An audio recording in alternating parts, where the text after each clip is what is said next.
ताज़ा खबरें, खेल जगत, राजनीति, हलचल, मुख्य घटनाएं, मौसम समाचार, हो रहे विवाद, अपराध और देश विदेश से जुड़े तमाम ताज़ा खबरों को सुनने के लिए जुड़ जाएं हमारे साथ आज के इस वीडियो में। अब हर काम की खबर पहुंचेगी आप तक, वो भी सबसे पहले। लेकिन इसके लिए आपको करना होगा हमारे चैनल को सब्सक्राइब और प्रेस करना होगा बेल आइकन को, ताकि नए वीडियोस की अपडेट आपको समय समय पर मिलती रहे।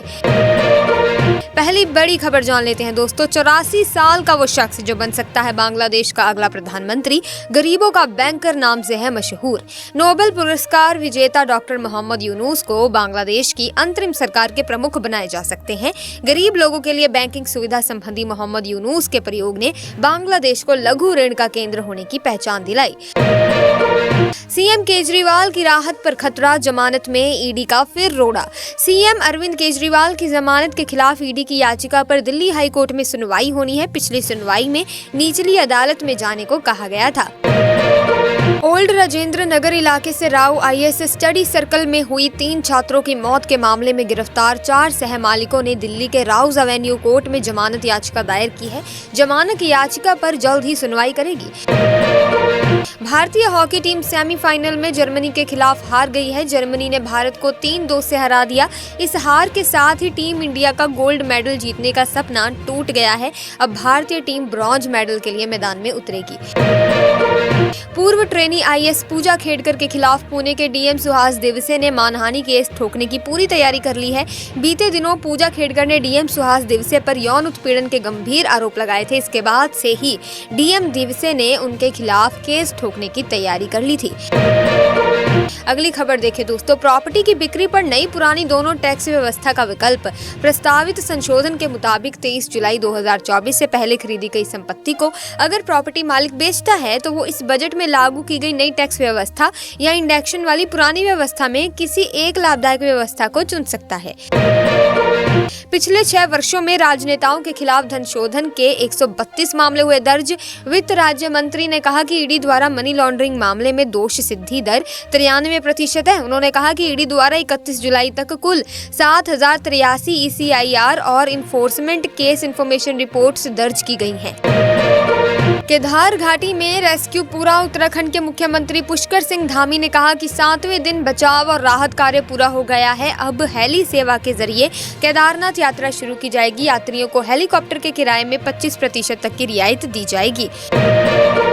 भारत में चीन से 18.65 लाख टन यूरिया का आयात। अप्रैल मई के दौरान 12.27 करोड़ डॉलर के गैर बासमती का निर्यात और 22.58 लाख टन फॉस्फेटिक एंड पोटैसिक का आयात किया गया है। इस साल अप्रैल मई के दौरान 12.27 करोड़ डॉलर के गैर बासमती सफेद चावल का निर्यात हुआ है। वहीं दोस्तों, विनेश फोगाट ने रचा इतिहास। ओलंपिक में कुश्ती के फाइनल में पहुंचने वाली पहली भारतीय महिला बनी। विनेश शुरुआत से हावी नजर आई। वो 1-0 से आगे चल रही थी। इसके बाद उन्होंने 5-0 की बढ़त बनाई। अंत में उन्होंने 5-0 से मैच को जीतकर फाइनल में जगह पक्की की। अगली खबर दोस्तों, जन धन बेसिक बचत खातों में न्यूनतम बैलेंस रखने की नहीं जरूरत। 2.30 लाख करोड़ रुपए के पार पहुंची जमा राशि। वहीं खातों में औसत मासिक न्यूनतम बैलेंस नहीं बनाए रखने पर सार्वजनिक क्षेत्र के बैंकों ने पिछले महीने 2331 करोड़ रुपए का जुर्माना भी वसूला है। इसी के साथ दोस्तों, शेयर बाजार में तेजी के साथ कारोबार शुरू हुआ है। निफ्टी और सेंसेक्स 1% से ज्यादा की तेजी के साथ कारोबार कर रहा है। शेयर बाजार में आई तेजी का प्रभाव भारतीय करेंसी पर भी देखने को मिला है। 2012 में मंगलुरु होमस्टे हमला मामले में कोर्ट ने 40 आरोपियों को बरी कर दिया है। बता दें कि पुलिस ने इस संबंध में 44 लोगों के खिलाफ मामला दर्ज किया था। इस मामले में 2 वीडियो पत्रकारों को भी गिरफ्तार किया गया था। इसी के साथ इंटरनेशनल अंतरिक्ष स्टेशन पर अधिक समय बिताने के लिए नासा अपने अगले अंतरिक्ष यात्री को लॉन्च करने में देरी कर रहा है। स्पेस अंतरिक्ष एजेंसी ने हाल ही में कहा है कि वो स्पेस एक्स की 4 व्यक्तियों की उड़ान को इस महीने से अगले महीने तक बढ़ा रही है। आरबीआई ने खुदरा महंगाई दर को 4% तक लाने का लक्ष्य रखा है। 8 अगस्त को मौद्रिक नीति समिति के फैसले का ऐलान किया जाएगा। चालू वित्त वर्ष 2024 से 25 की पहली तिमाही में खुदरा महंगाई दर 4.9% तक पहुंच गई। भारत समेत 16 देशों में जानलेवा रोगाणु, WHO ने किया सतर्क, निगरानी तंत्र को बताया नाकाफी। भारत सहित 16 देशों में हाइपर विरुलेंट क्लैप्सिला निमोनिया नामक एक जानलेवा जीवाणु मिला है, जिसको लेकर विश्व स्वास्थ्य संगठन यानी कि WHO ने सभी देशों के लिए चेतावनी जारी की है।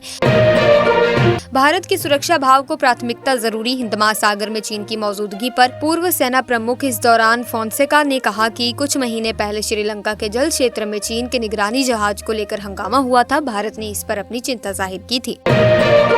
इसी के साथ राजस्थान में पिछले 24 घंटे के दौरान हुई मूसलाधार बारिश के चलते जैसलमेर, पाली और जोधपुर जिलों में कई जगहों पर बाढ़ जैसे हालात पैदा हो गए हैं। जम्मू कश्मीर में भी भारी बारिश से नदी नाले उफान पर हैं। जम्मू में तवी नदी का जलस्तर बढ़ गया है। राष्ट्रपति द्रौपदी मुर्मू फिलहाल 3 देशों की यात्रा पर हैं। सबसे पहले वो फिजी के दौरे पर पहुंची। इस दौरान उन्होंने सुबह यहां के नाडी स्थित श्री शिव सुब्रमण्यम स्वामी मंदिर में पूजा अर्चना की। इसी के साथ अगली खबर देखिए दोस्तों, ढाका के लिए उड़ान भरेंगी एयर इंडिया, विस्तारा और इंडिगो। बांग्लादेश में फंसे लोगों की होगी वतन वापसी। वहीं अब एयर इंडिया दिल्ली से ढाका के लिए अपनी निर्धारित उड़ानें संचालित करेगी और बांग्लादेश की राजधानी से लोगों को वापस लाने के लिए एक विशेष उड़ान भी संचालित करने की संभावना है। सीएम केजरीवाल ने ये चिट्ठी 15 अगस्त पर दिल्ली में तिरंगा झंडा फहराने को लेकर लिखी है। एलजी को लिखी चिट्ठी में उन्होंने कहा है कि 15 अगस्त को मेरी जगह मंत्री आतिशी तिरंगा झंडा फहराएंगी। वक्फ बोर्ड संशोधन बिल पर भी क्या सीएए जैसा राजनीतिक तूफान खड़ा होगा? ऐसी चर्चा है दोस्तों कि मॉनसून स्तर में ही वक्फ बोर्ड में सुधार के लिए सरकार बिल पेश कर सकती है, पर जिस तरह विपक्ष माहौल तैयार कर रहा है उससे तो यही लगता है कि मुस्लिम समुदाय सीएए से भी तगड़ा विरोध कर सकता है। इसी के साथ दोस्तों, अगर आपको एक ड्यूरेबल, दमदार बैटरी, जबरदस्त कैमरा, स्लीक डिजाइन और जोरदार परफॉर्मेंस से लैस फोन की तलाश है तो ओप्पो K12X 5G इसके लिए लाजवाब फोन है, जल्द ही लॉन्च होने वाला है।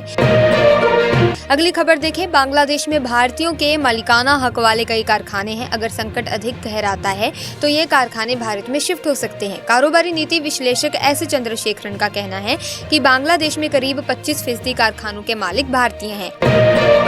इसी के साथ बैठक के बाद मुख्यमंत्री योगी आदित्यनाथ ने अयोध्या वासियों को एक बड़ी सौगात दे डाली है। दोस्तों, मुख्यमंत्री योगी आदित्यनाथ ने अयोध्या पहुंचकर सरयू अतिथि गृह स्थिति बने पार्किंग में 50 से ज्यादा इलेक्ट्रिक व्हीकल को हरी झंडी दिखाई है।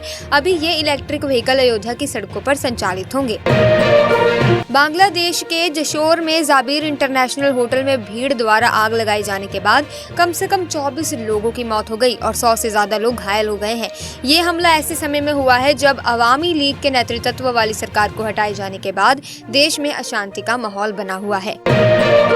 इसी के साथ वाराणसी के काशी विश्वनाथ मंदिर के नजदीक एक बड़ा हादसा हुआ है। यहाँ लगभग 150 साल पुराने 2 घर ढह गए हैं।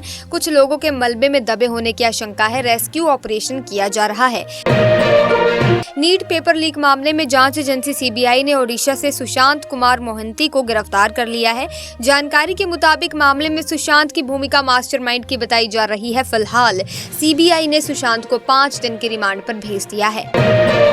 अदानी पोर्ट्स के सीईओ करण अदानी कहते हैं कि मेरी समझ में अगर किसी के पास काम करने की योग्यता, क्षमता, प्रतिस्पर्धा भावना नहीं है तो उसका किसी राजनीतिक पार्टी के करीब होने का कोई मतलब ही नहीं है, क्योंकि आज का भारत एहसास करने वाला भारत नहीं है। आज का भारत वास्तव में प्रतिस्पर्धा को मानता और परखता है।